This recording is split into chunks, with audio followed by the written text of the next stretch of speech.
Oui, merci Madame la Présidente. Moi, je ne peux pas vous laisser dire que cet amendement, il est bidon, parce que c'est totalement faux et vous le savez. Ça rend obligatoire pour l'employeur d'organiser les horaires de travail sur une plage horaire. Ça devient une obligation. Et s'il ne la remplit pas, il doit motiver, il doit expliquer son refus. C'est exactement le même mode finalement d'obligation que celui du télétravail. Donc on est vraiment sur cette ligne-là. Il doit obligatoirement organiser comme ça et éventuellement motiver son refus.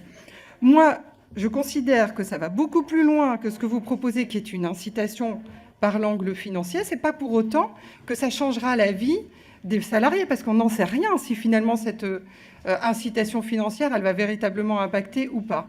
Là, on rend obligatoire, et ça veut dire aussi que le donneur d'ordre, il va devoir s'adapter et réfléchir à ce que les agents d'entretien puissent intervenir sur ces horaires de journée.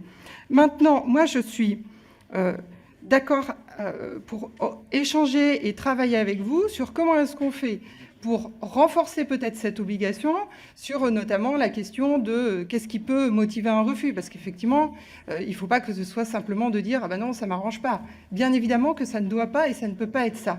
Mais là, ce n'est pas du tout la portée de ce que l'on est en train de proposer. Mais OK pour y retravailler si vous voulez qu'on sécurise ça. Mais par contre, on va beaucoup plus loin que vous avec cette obligation qui n'est pas une incitation, c'est une obligation.